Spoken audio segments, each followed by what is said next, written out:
Part 1. The Pyramids of the Osirans. A shower of sparks erupted from the rough semi-sphere of irregular crystals, singeing the doctor's slowly mushrooming bouffant grey hairline. The semi-sphere was held together by two thick black metal bands, which they themselves held several much larger crystals jutting out from them. The larger crystals now glowed and flickered with an inner light, as some form of impossible quantum processing took place. The doctor lay flat in dull grey sand as energy bolts flew overhead, whilst he feverishly probed the semi-sphere with his sonic screwdriver. "Doctor, how much longer?" shouted Romana, somehow retaining a well-maintained English rose battlefield chic as energy bolts flew overhead and explosions of sand erupted to the left and the right. "I would say," shouted the doctor in his growling Scottish accent over the whirl of ancient otherworldly sirens, "no time at all." With that, Quark Leader ZX-255 burbled into life, sitting up and causing sand to fly off its diminutive body. Quark Leader ZX-255's head twitched right and left, sending incandescent burbles from its crystalline head. At that, the crystal heads of the 239 remaining quarks from the initial force of 30,000 all softly lit up as they got up and burbled at each other, getting into battle formation. 2 miles away, the Pyramid of Forbidden Knowledge, built millennia before by the Osiran Thoth, deployed its remaining servitor droids. The servitors were wrapped in bandages that acted as conduits for the nearly unlimited subatomic energy within. Plus, of course, the bandages gave them the stylishly Osiran aesthetic that resembled muscle-bound versions of ancient Earth mummified humans. The doctor spied the reformation of their defenses through his sonic sunglasses as he peeked over a sand dune. "I've really got to get one of them to help out around the TARDIS," the doctor muttered to himself in a voice that sounded like Glaswegian gravel.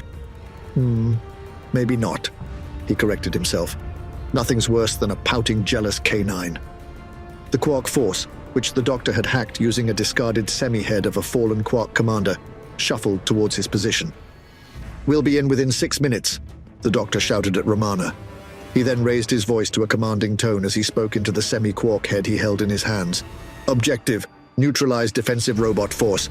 Destruct absolute," he cried. 3 days earlier, the doctor received a message. From himself. His previous self, 4 or 5 regenerations removed. The gruff one that eschewed his very name to fight in the Time War. The message cube invaded the TARDIS, knocking over his Kaplunk game he was playing with himself. He had a mission for himself. A unique, terrible and powerful book, The Worshipful and Ancient Law of Gallifrey, was missing. Normally, a missing library book wouldn't be worth subjugating the laws of time and space over, and particularly not worth the impossible quantum calculations to subvert the temporal/spatial lock containing the current iteration of reality in the midst of the brutal Time War. But the battle-weary, crag-faced incarnation that refused his own name dropped the communication cube off in a black hole just the same, whilst laying kaleidoscope mines off the Tarantula Nebula. And now an image of him stood in the TARDIS, battered leather jacket blowing in a long, forgotten breeze. "I bet you didn't expect to see me here."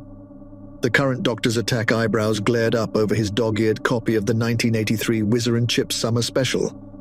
Romana's tall and impossibly slender form, accentuated by her exquisite off-white lace blouse, tight tan jodhpurs, and knee-high riding boots, turned to face the image.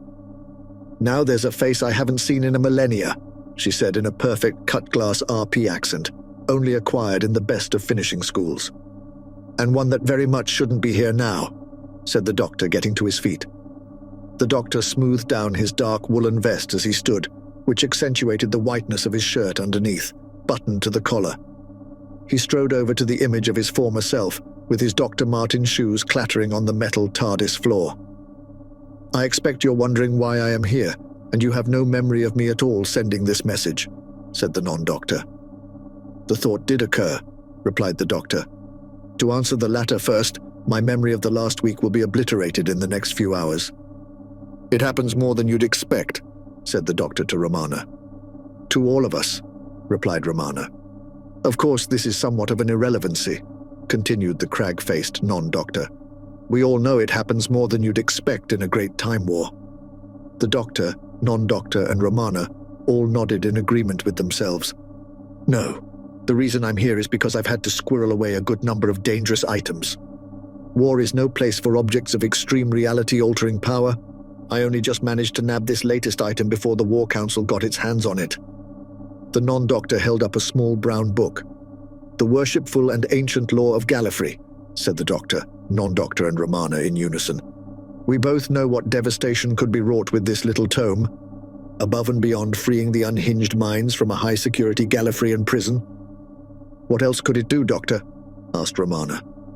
"Amongst other things, it can alter the Eye of Harmony to recode the genetic makeup of the Time Lords, or the Daleks, or Thals, or any species at all," interjected the non-doctor.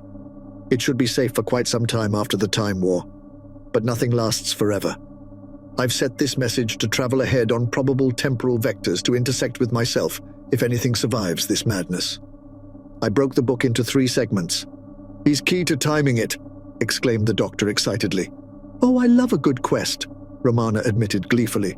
"Yes, I'm key to timing it, and I know how much we all love a good quest," said the non-doctor, unable to dampen a small smile and twinkle. "I'll leave you with coordinates of the pieces coded into the console. Must dash, I'm afraid. I have an appointment with Destiny." With that, incandescent energy started to swirl around the image, building to crescendo of light, before abruptly vanishing altogether. In its place, a new crystalline control appeared on the TARDIS console. The doctor looked up at Romana and grinned like an excited child on Christmas morning. Romana grinned back. In unison, they both threw on their jackets. The doctor grabbed that of his snazzy black 80s suit with its shocking red interior, whilst Romana opted for her usual biker apparel. In a fluid movement, the doctor pushed a large metal lever, and the new crystal control glowed as the time rotor wheezed and groaned into life. Not long after, the final Osiran servitor exploded into flames as the doctor, Romana, and 6 remaining quarks entered the pyramid. With another small explosion, the doctor disabled the final security lattice, and an ancient stone door wheezed upward for the first time in tens of thousands of years. At the far end of the pyramid, the doctor saw the 3rd of the book he was after, suspended in a shaft of light, flanked by 2 Osiran servitor droids. The doctor laughed in triumph and delight. But the delight proved short-lived. The ancient and undisturbed dust began to swirl around them as the temporal physics of the pyramid's interior started to be violated.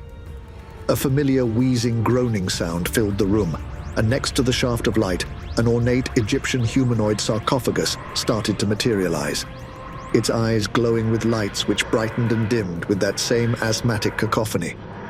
With that, one of the servitors pulled off its head bandages to reveal a bearded, jovial, portly man with a mischievous twinkle in his eye. "What took you so long, old boy?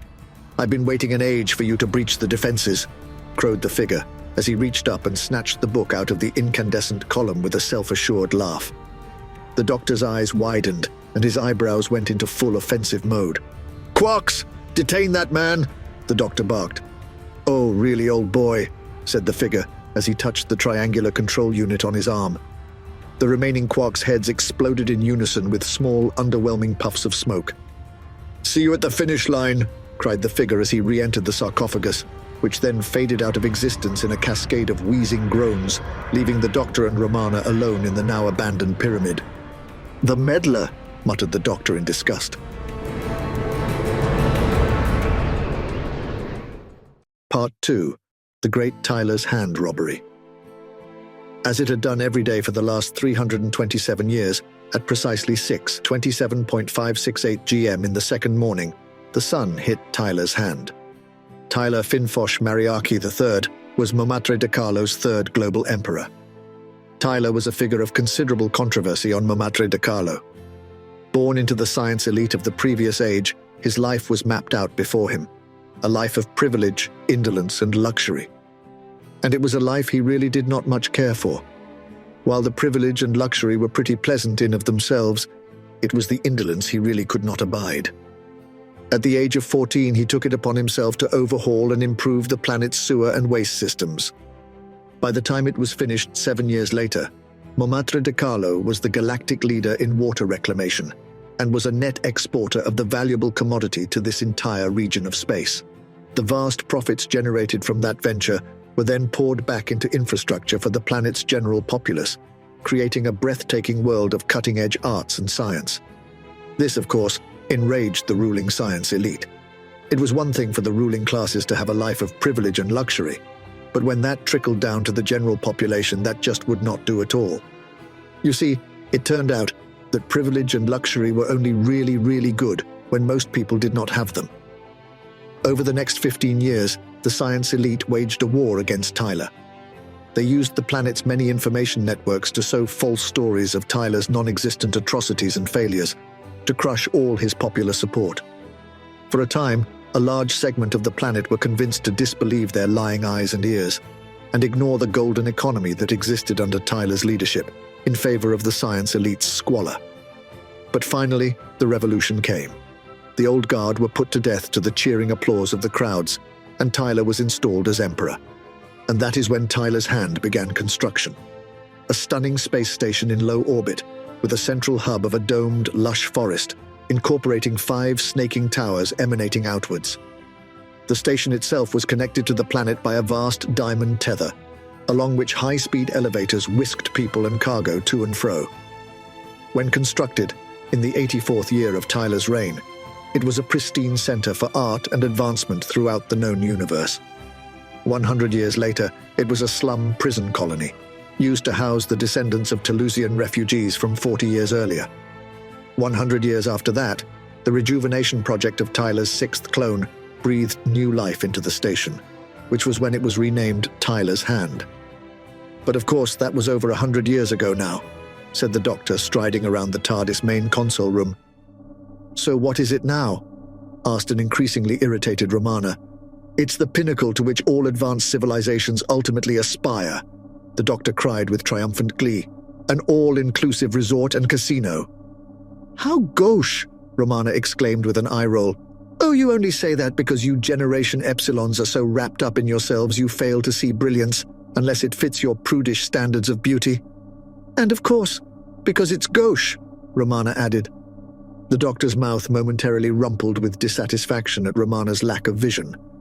He better not mention the zero-gravity bouncy castles of Tower 3, he thought to himself. At the same time, he make a mental note to book a few hours of blissful glee, bouncing between floating inflatables. But doctor, what are we doing here? We're beating the time meddler and saving all of time and space. Well, I shall follow your lead then, said Romana. What do casinos do very, very well indeed? The doctor inquired. Take your money. And, he encouraged, throw elaborate stage shows to distract from the aforementioned taking all your money. And where do they keep the money? The doctor further quizzed with a tilt of his head. In a vault. In a vault, agreed the doctor. Moments later, the doctor had drawn a very accurate and surprisingly detailed map of Tyler's Hand, including its tether connecting it to the world below. The casino vault is one of the most secure places in time and space, the doctor explained, pacing back and forth in front of the chalkboard, passionately gesticulating with a small piece of chalk. No living entity can enter the innermost sanctum of the vault.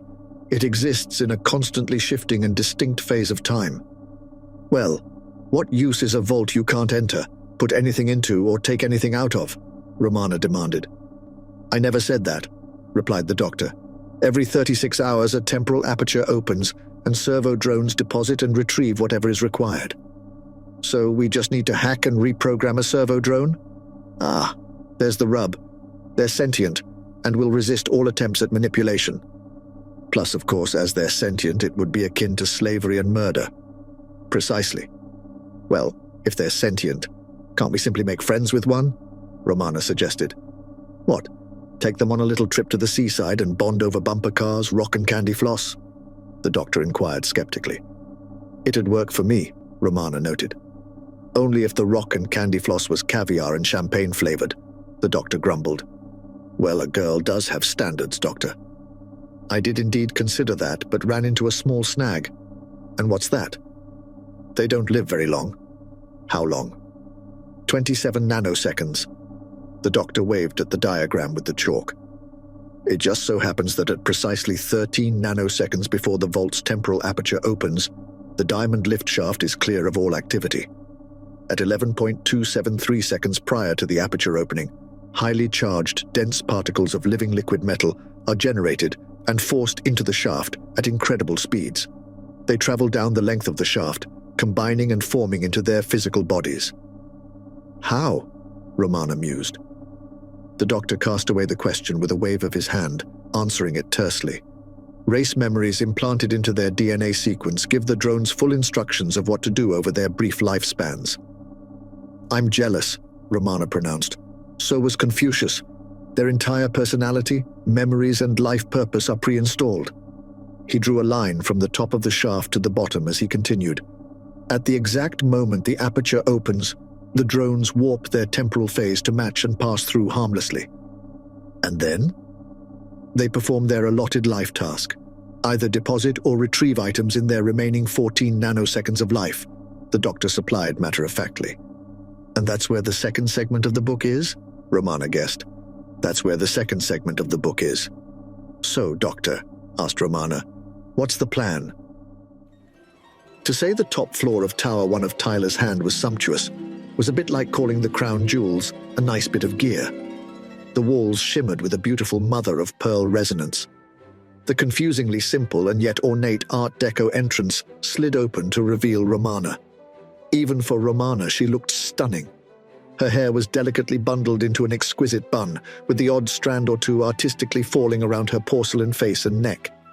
Yet she still wore a resplendent motorbike outfit of blackest leathers, newly polished for the occasion, and yet still utterly out of keeping with what was proper. Perhaps she had more in common with the doctor than she would admit. Standing facing the door was Hargreaves, the obsequious head valet, who had spent a lifetime developing the most refined customer service in the galaxy. The super-wealthy of the continuum would book visits to be waited on only by him. He batted not an eye at her attire, with so many off-world visitors who could say what was or was not proper anyway. "Madam President," said Hargreaves, "we are so honored by your visit." "Well, so many normally are," purred Romana, fluidly scooping up a champagne flute being offered by Hargreaves. "Would Madame care to relax in a solar bathing pod or head directly to the casino floor?" Romana interjected. "Indeed, Madame." "I'll tell you a small secret," Romana confided. "When one is president of an ancient, all-powerful, time-defying people, luxurious forms of relaxation are 10 a penny. What I crave is a bit of chaos every now and again, throwing things to the winds of chance. It can be so exhilarating," she proclaimed, somewhat licentiously. "Of course, Madame. To the casino floor, then," Hargreaves said while dictating the way. As hoped, the casino floor heaved with activity. However, most of the activity was clumped around one group of revelers in the center of the room. They laughed and cheered in unison, while in their midst a portly, dark-haired, bearded man led the group in responsive song as he played the piano. Stealth was never the time meddler's modus operandi. "La-da-dee," sang the meddler. "La-da-do," responded the crowd, and then all together, "La-da-day, la-da-ho-ho-ho-ho-ho," before the group finally collapsed into hysterics. The time meddler was doing what the time meddler did best. He was being the life and soul of the party to distract from what he was actually doing, breaking into the vault. His plan was a simple one. Simplicity was always best. He would frequently gasp in the academy as his contemporaries dreamt up insanely complex plans to do the simplest of things.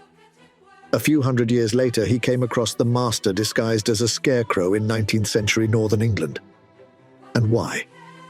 Why did he spend days standing stock still in a field, occasionally giggling to himself, dressed as a scarecrow? Well, it transpired. That was just to get the attention of an old girlfriend and surprise her. Pathetic, really. The time meddler had arrived at Tyler's Hand in the Spa, a beautiful classic personal cruiser that legend had it belonged to Mavic Chen. The time meddler was a high roller looking to play a game of extraordinary stakes, and his stake was one of the most extraordinary.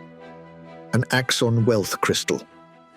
This insanely rare element could only be found in the cold, dead heart of the former Axon sun, and only then if one had the correct Axon metabiological fluid to interact with the tendril beam particles, and thereby be transported to and from its unique geocoded microcavern. After a good few years of Axons draining unsuspecting worlds of their resources, it was the only element left in the universe that was objectively valuable enough to conveniently convert their wealth into.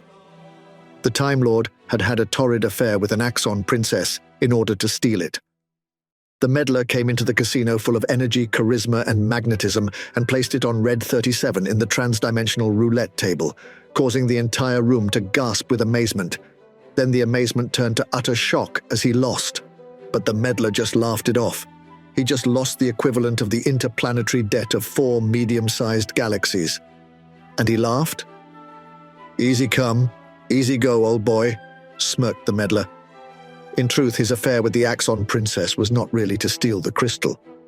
He had grown very fond of those tendrils, and only decided to steal the crystal as he left, after discovering her in bed with a Ruton. He stayed, played more, and generally whipped up the party in the center of the room, which was in full swing as Romana entered. Seeing the time meddler, Romana turned away to one of the temporal craps tables. The meddler felt the hairs on the back of his neck stand up as she entered, but did not turn around. He confirmed that it was indeed Romana to himself from the reflection of a reflection of a reflection he spied in one reveler's glasses. The time meddler smirked to himself. This was exactly what he wanted. The romance of crime was simply intoxicating. Being able to walk away with a trinket that was not yours, or to nudge an odd civilization here and there into totalitarianism just for a laugh, and to see the silly looks on people's faces was one thing. But to have a worthy opponent added on top of all the other obstacles to navigate, that was priceless. "The game's afoot," mumbled the meddler to himself. "The game's afoot," mumbled the doctor to himself. The doctor was clad in his orange spacesuit he picked up on some earlier misadventure. The TARDIS was clamped to the side of one of Tyler's Hand's towers, jutting out at right angles, like a blue thumb trying to hitch a ride. The doctor had exited the TARDIS and floated down several meters in the weightlessness of open space to a clunky junction box, the cover of which he was busy removing with his sonic screwdriver. A series of electrodes was attached to his temples, inside his helmet, each connected to a heavy cord, and all those cords gathered and spun themselves into one thick cable. This cable exited out of a small hole the doctor had made in the helmet glass, which maintained its airtight seal through a collection of mono-combine fiber gel and a couple of bits of well-chewed Hubba Bubba from 1987. In truth, the hole that the cable protruded out of was a bit bigger and more jagged than the doctor had intended. He couldn't find the diamond cutting tool that he wanted to use to make the hole, so just opted for a blunt pair of scissors within hand's reach on the TARDIS console. The cable snaked out of his helmet and ended in a mass of tiny fiber optic filaments. With the access hatch off the junction box, the doctor set to work attaching the cable within it. Meanwhile, in the casino, a red ball span round and round the spinning 5-dimensional roulette wheel, waiting to land on its final resting place, which it did with a small clunk. "Red 32 to the power of 17. You lose, I'm afraid, Madame President," called the croupier. Romana smiled graciously. "The house always wins." "How exquisitely erudite," breathed Hargreaves, as he deposited the elegant time ring she had wagered into a safe deposit box for transportation to the vault. Outside, in the cold vacuum of space, the doctor floated with legs crossed in the lotus position. He was upside down relative to the open junction box, tethered in place by the cable from his helmet. "Contact!" the doctor cried. The doctor's mind moved beyond his body as it entered the data sphere. Virtual environments are mostly the same. If you have been in one matrix, you have been in all of them. The casino's immense winnings were being loaded into the trans-temporal carrier cases for deposit into the vaults. Sitting prominently amongst them was Romana's time ring and the meddler's Axon wealth crystal. The doctor's mind hacked the mainframe intelligence, engaging it with conversation over the hidden virtues of service, whilst simultaneously challenging it to a Kaplunk deathmatch. But all that was just a distraction. While it was going on, the doctor was embedding a new servo drone embryo template. At that same moment, the container of the casino's winnings whooshed down its holding tube en route for the vault, arriving in now 29 nanoseconds. 28, 27, 26. The vault aperture started to open. 25, 24. Liquid metal sprayed down the lift shaft. 23, 22, 21. The amorphous metallic slurry started to form into servo drone bodies. Bodies remarkably different from the norm. Bodies with attack eyebrows. 20, 19, 18. An army of doctor-shaped servo drones charged down the diamond shaft carrying the items for the vault. 17, 16, steely-eyed concentration and determination emanated from the servo drone doctor's intense eyes. 15. The vault opened, and the drones entered. 14. It was then that the Time Meddler's plan snapped into action. From the heart of the Axon Wealth crystal leapt a small guerrilla force of semi-corporal meddlers. 13. The meddlers and the doctors froze, staring at each other in a moment of silent realization. Then they descended into a melee of unarmed combat, the servo-drone doctors favoring Venusian Aikido, whilst the semi-corporeal meddlers opted for a more brutish ice warrior Bartitsu. 12. 11. Whilst in a headlock from a meddler, a doctor spied the volume of the book they were there to steal. In that same instant, the meddler saw it too. 10. 9. A doctor was able to break free from the grip of a meddler. The two opposing forces were a shapeless mass of struggling figures. 8. Running over the heads of the entwined meddlers and doctors, the free servo-drone doctor skipped gleefully. 7. Performing a perfect Venusian backflip, the servo-drone doctor flew past Romana's time ring, grabbing it in one hand as he sailed on for the book. 6. In a desperate move, a time meddler summoned up supernatural strength and was able to break free of the melee. 5. Both the doctor and the meddler flew through the air, eagerly reaching out for the book. 4. 3. 2. The doctor was just a fraction ahead of his foe. He clasped the book in his hand as he activated the time ring. An aura grew around him, swelling to an immense white light before vanishing forever. 1. Blast! Cried the time meddlers in unison, before they and the doctors all ceased to exist. Back in the TARDIS, the Doctor and Romana sped away from Tyler's hand to prearrange transtemporal coordinates. The Doctor dramatically held up his hand as the time ring and book appeared in it, with nary a wheeze nor groan. "Huzzah!" exclaimed the Doctor. "1-1. Match point." Part 3. The Meddling Rabbi. In 1897, the Jewish community of the small eastern Polish village of Chodal was in uproar. During the summer of that year, Rabbi Polkarantz's 2 sons and 3 friends of theirs had come home from their studies in the Rabbinical Academy of Novardok and came home with some very strange ideas. Chief amongst them was moving to their ancestral home in Judea, currently called Palestine, to start a settlement there. A Judea that was a harsh, barren wasteland, with really no hope of continuation or survival. It was part of a movement to resettle the national homeland they had been exiled from for coming close to 1800 years. It was a crazy, impossible dream that would never ever work. The only thing in its favor was the sparse Arab inhabitants of the land were, generally speaking, far more friendly and well-disposed to Jews than their Polish Gentile neighbors, although that was quite a low bar. No, it was better to sit and patiently wait for the arrival of the Messiah, before even thinking giving up all that they had in their lush Polish village. Undeterred, Rabbi Polkarantz's sons left anyway to begin the perilous journey, leaving the remaining villagers feeling somewhat disgruntled. No one would admit it, but now the denizens of Chodal felt somewhat upstaged by Rabbi Polkarantz's upstart and clearly suicidal sons. Even though the idiot boys would almost certainly regret their foolhardy decision, and if they were lucky, return with their tails between their legs, they could not help feel that they had been shown to be less fervently religious. Because, well, they were. These boys, like tens of thousands of others at that time, took on both a perilous journey and lifestyle to eke out an existence in a very foreign, very barren land. And they did so because of a fervent and passionate belief in their religious worldview, whilst the villagers opted to remain in their relative comfort and safety. Well, this would not do at all. The villagers needed to establish and display that their dedication was second to none, which of course they were not.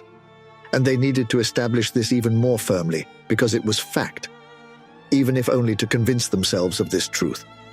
So that is when the great synagogue of Chodal was built, a permanent physical expression of the villagers' dedication to their religion, which they could look at and swell with pride at their devotion.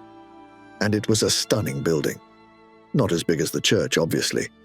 That sort of thing would just be an invitation to have a pogrom and burn it down. But still, a beautiful and ornate structure. But the pride of the Chodal synagogue was its library. By 1912, it was one of the best within a 70-mile radius, filled with arcane texts from across the globe, which were mostly left unread. But the point was having these volumes far more than actually reading them. The work, money, and dedication that went into finding and securing these volumes was the reward in and of itself. 100 years later, the synagogue was no more, along with all the prized books, and for that matter, the entire Jewish community of Chodal. They were all burnt to nothing in the morning of September 23, 1939, by the invading German army. Whilst Rabbi Polsirantz's son's descendants, in the young state of Israel, numbered tens of thousands. With a thud, the doctor slammed shut the volume he was reading. "Blast!" he exclaimed. "Blast!" exclaimed the time meddler, slamming shut a volume of Polish history, sitting in an ornate leather chair deep in his TARDIS, completely unaware of his symmetry with his opponent. "What seems to be the problem?" Romana asked in the doctor's TARDIS. "I've found the third section of the book." "That would normally be considered good news, wouldn't it, Doctor?" she inquired. "Indeed, it normally would be. It's well hidden, in what you might describe as a hard-to-reach spot." Moments earlier, the time meddler frowned in his TARDIS's laboratory, the Gothic one he preferred, filled with quite useless plasma spheres, electron pylons, large metal levers and switches. He had fashioned this lab after the 1930s Frankenstein movie, which always made him roar with laughter, and he just loved pottering around in there. But not today, though. He had used his section of the book, along with the space-time coordinates of the Doctor's second section, to triangulate the location of the third and final section. And found it. Yes, Earth, of course, muttered the meddler to himself. It's in Europe. 1930-something. And, oh dear. The meddler froze whilst looking at the readings, displaying themselves in holographic form. Oh dear, oh dear, oh dear, the time meddler confirmed to himself. Well, maybe it won't be that bad, he then said hopefully. It can't be that bad, Romana assured the doctor in his TARDIS. It was far worse than you could possibly imagine. Where's the best place to hide a book? Glowered the doctor. A library. Romana beamed. Indeed, a library. But what we're looking for is a trans-temporal complex space-time event masquerading as a book, so it's hidden in a library in a unique mote of space-time, the doctor explained. How unique? Asked Romana. It exists for 7 minutes, replied the doctor. Again, not sounding insurmountable, Romana retorted. 7 minutes, exclaimed the time meddler, while poring over intricate time charts laid out in his Gothic lab. 7 minutes, in the synagogue of Chodal. Really, this is just not on. It winks into existence at 11:51 a.m. in the synagogue of Chodal, and by 11:58 a.m. it's consumed by fire. A fire that destroys the building and everything in it, explained the doctor. So, why don't we just pop in, grab it and pop out again? Romana suggested. Because one of the things in the synagogue of Chodal is the 772 Jewish inhabitants of the village of Chodal, said the doctor flatly, masking his emotion.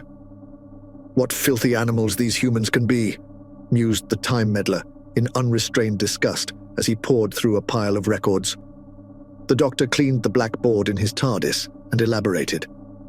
The Nazi invasion of Europe came in 2 waves, the front lines, which were far in advance of, and more organized than their later counterparts, would blitzkrieg and take out any military resistance. Wave 2 was the SS, normally an hour or so behind.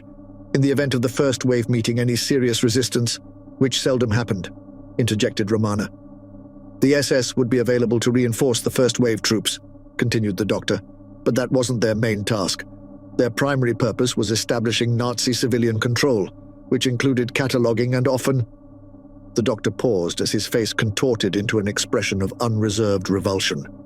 Liquidating the Jewish population, he concluded grimly. As he talked, the doctor sketched out military movements on the blackboard. Fortunately, the front lines moved too quickly for the SS to really take too much notice of terrified Jews. But the village of Chodal wasn't so lucky. A lead Panzer tank in the first wave broke its main axle when 3rd Lieutenant Joseph Schatt absent-mindedly dropped a hand grenade in the tank's path, and it rolled over it. The official reports put it down to Polish resistance. This caused a delay of 3 hours in the advance, 3 hours where the SS found themselves in the village of Chodal. What happened? Romana asked with trepidation. 23 were killed in the beatings that followed. Those that survived were rounded up and put in the synagogue and barricaded in there. And? Romana demanded. That's when they burnt it down. 772 men, women, and children. Again, the doctor paused, his eyes glistening. Children. 113 children, huddled together, crying and screaming, burnt to death for the amusement of the SS troops outside. "Well, I, for one, will not be standing for this," the Time Meddler declared, cross-legged and creating a psychic message in a neat, glowing, self-assembling cube. "Well, we have quite a bit of room in here," Romana pointed out. "We'll just materialize when everyone is boarded in and invite them into the TARDIS for a nice cup of tea. Quickly pick up the book, then drop off the villagers somewhere safe. No one will be any the wiser." "Great plan," growled the doctor, "but it's a fixed point in time. The SS troops heard the screams and cries, and most were affected by it. The bones of the dead are on record, and they themselves carve new directions in the flow of time. And I can't do it, Romana, I can't. I can't just saunter in, say terribly sorry for your loss, but I'm only hopping in for a book. I can't do it. I can't look all those people in the face and ignore them. Ignore this inhumanity, this evil. Which is why it was placed there, wasn't it?" Romana intuited. The doctor nodded silently, and that was when there came a great clanging at the door of the TARDIS, and then another, and another. The doctor and Romana looked at each other quizzically. Together they both went to the TARDIS doors and opened them. They were knocked off their feet by a tiny flying cube. The cube neatly unfolded and opened, bathing the two Time Lords in a golden light. The doctor's eyebrows furrowed as he struggled to understand all the nuances and complexities of the message, then relaxed as the full meaning of everything dawned on him. His eyes, and the rest of his face, morphed into a huge smile, and he laughed in a way he had been unable to for several lifetimes. Moshe Lipkowitz was the last person to be found in his hiding spot in the barn of his Gentile neighbor, Oskar Zlat. It was a plan the two friends had hatched weeks earlier if the worst came to the worst, and they were sure it would succeed. It lasted 84 minutes and resulted in Oskar receiving a brutal black eye, while Moshe was thrown into the synagogue with the rest of the screaming Jewish inhabitants of Kordal. Doors from the now empty Jewish houses were torn off their hinges and used to board up the synagogue. Sarah Waltz screamed with terror as a strange wind started to blow around the building's interior, and an ornate cupboard started to materialize with a strange wheezing, groaning sound. The cupboard was a familiar one in synagogues. It was called an Aron HaKodesh, used to house the large Old Testament Bible scrolls used in religious services. They did not usually fade noisily in and out of existence. The image of the 10 Commandment tablets on the front of the cupboard seemed to glow and fade in time with the rasping noises. This strange new visage stunned some into silence, whilst the screams and cries continued from others. When the new cupboard had fully materialized, the doors opened with a hum, and out walked the Time Meddler, who had centuries earlier picked up the nickname the Meddling Monk. Although on this occasion the Meddling Rabbi would have been more appropriate. He was dressed in the finest Polish nobleman regalia of the previous century, which had become the traditional vestments for rabbis of this location and era. A thick, black, and delicately embroidered jacket, above pristine white stockings, shiny black leather shoes, and a huge traditional fur hat called a streimel. "Shalom, one and all," boomed the Time Meddler to the astonished and confused Jews of Shodal. The Time Meddler spoke in perfect Yiddish, the traditional Jewish language of Eastern Europe for the past few hundred years. "My friends, I bring glad tidings," he began. "You have lived through the darkest of darkest days, much like your forebears who suffered as slaves at the hands of Pharaoh in Egypt. And like them, you will experience a magical and miraculous exodus. But some level of subterfuge will be needed." As he finished, a second familiar wheezing groaning began to fill the air as the doctor's TARDIS eased into being. Be calm, cried the Time Meddler at the alarmed villagers as the doctor strode out wheeling a large black device. It was not dissimilar to a fake snow machine, with a large coiled black hose emanating from it. It rested in an unlikely Woolworths shopping trolley from 1978.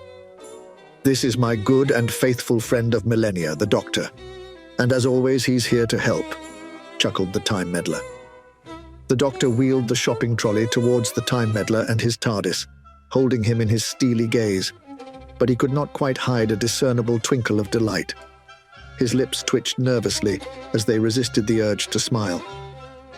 My good and faithful friend of millennia, repeated the doctor in a whisper. I have missed you so. As I have missed you, said the time meddler, more than you can know. Although I understand you recently bumped into an earlier me, the time meddler added inquisitively. The Irish one with grey hair, muttered the doctor. The time meddler let out a laugh of sheer delight. Yet for me this is the first time we've met since, well, before the war. Dark, awful times, nodded the doctor. Indeed, but we must make haste to extract these poor wretches from their own dark, awful times. The doctor set about attaching wires from his shopping trolley-borne machine to the arched doorway of the time meddler's TARDIS. As he did so, the time meddler turned to the bemused crowds of villagers and addressed them. Ladies and gentlemen, please step through the threshold of my magic cabinet. There is room aplenty inside, and in your honor I've laid on a magnificent spread. We have an excellent hot borscht waiting for you, a particularly fine array of herring and stuffed cabbage that I don't mind telling you I'm more than a little proud of. But quick, make haste, our time is limited.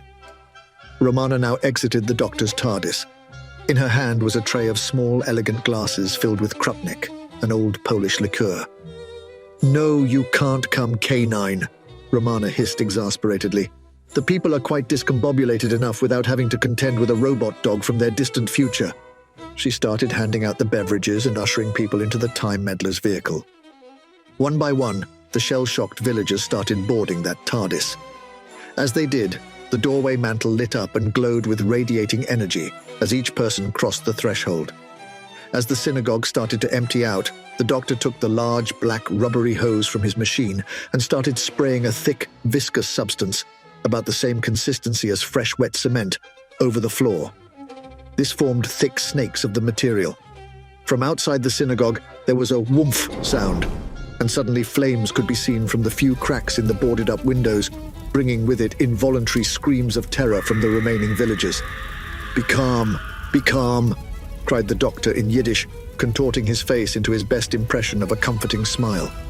All will be well, he reassured them. As he said this, the thick snakes of cement-like substance started to form themselves into new shapes, vaguely human shapes, and then far more human shapes. I see you opted for the Mark 12 flesh fern. Honestly, I think they went downhill after the classic Mark 7, the time meddler commented. Well, the 12 was more compatible with TARDIS DNA scanners, plus it grows clothes too, which is a bit of a bonus, replied the doctor. By now, the inert shapes on the floor were wholly human, and not just any humans. They had formed themselves into DNA-perfect replicas of each and every one of the villagers, only without any spark of life evident therein.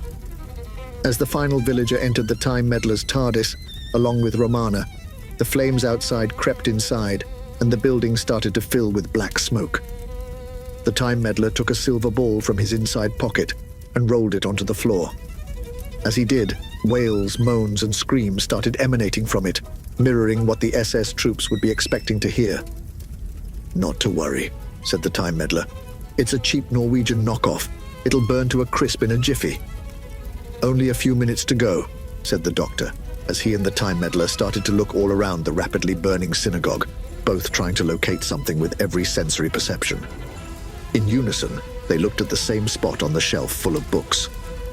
There, they both exclaimed, as flames engulfed the ceiling and started to work their way down the walls. As one, they both put their hands on what they were looking for. The final third of the only copy of the Worshipful and ancient law of Gallifrey in existence. The two stopped, their hands still on the book, and they stared at each other. Then together, they both removed their hand from the book. You take it, said the doctor. No, you, said the time meddler. After all, I have Romana. We'll meet at the rendezvous. Will we?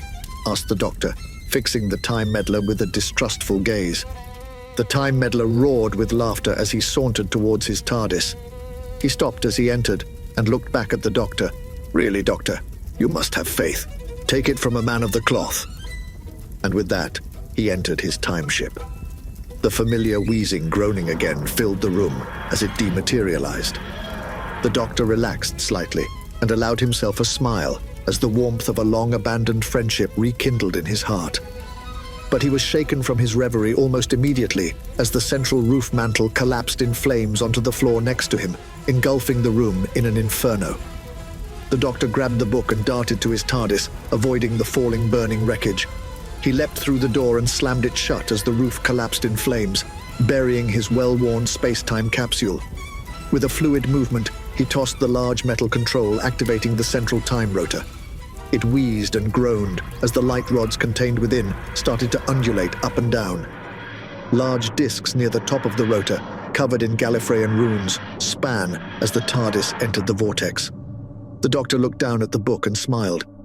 There was a clunk and shudder of a slightly rough, temporal landing. The doctor had arrived, but was he alone, or was the time meddler good for his word? The doctor looked down nervously, unable to voice the fear that he had been betrayed, and the time meddler gone. That fear grew and grew, rooting him to the spot.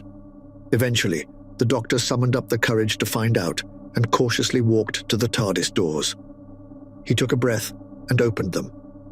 The console room flooded with warmth, revelry, and love of life. The doctor exited the TARDIS into a warm evening near Tel Aviv in late May 1948 and walked into a party. People held hands and danced a hora joyously in circles to loud polka music. The people were bruised and blooded, yet filled with the sheer joy of being alive. The doctor looked on, taking in the waves of happiness that emanated from the dancing crowds. "They should all be dead, of course," came the time meddler's voice from behind the doctor. "Not for the first time," replied the doctor. "The British plan was to arm and fortify their Arab opponents, then wait as they, how shall we say, liquidated their Jewish refugee problem." The doctor gave a wry smile. "So, you finally abandoned your love of the British Isles and your obsession with their populace?" The time meddler frowned as the gentle needles found their mark. "That was a very long time ago. Time changes people, usually," he said pointedly. "And sometimes even for better," the doctor returned with a raised eyebrow. Then he gesticulated to the gathered revelers. "But they survived," he said levelly. "They survived, and they will flourish. They'll turn the deserts green and make this land bloom," said the time meddler, still dressed as the rabbi, and fully immersed in his new persona. "And one day they'll make peace, a peace that could last an eternity," breathed the doctor hopefully. Then he added, "I take it you got the villagers settled?" "Oh, it was easy enough. Just slipped them in with the other refugees. Romana got them caught up on the 9 years they missed." The doctor looked at the dancing crowds and smiled. "What are your plans now?" he asked the time meddler. "Oh, I hadn't really given it much thought. I might drop in at home for a bit. I haven't sat under those orange skies for an age." The doctor reached into his jacket pocket and produced his 2 sections of the Worshipful and Ancient Lore of Gallifrey. "Drop these off for me, would you?" "Of course, old boy. But I would you to do one thing for me in return?" The doctor looked at the time meddler quizzically. The time meddler held out his hand. "Dance with me. Dance with me because like them we survived wars we were never meant to. And it's just so good to be alive." "Alive. And to have good friends," the doctor said sagely. The 2 friends clasped hands and pushed their way into a dancing horror circle. And they danced. They danced full of the joy of being alive, full of the joy of friendship. A friendship that spanned all of space, all of time, and all disagreements. They danced.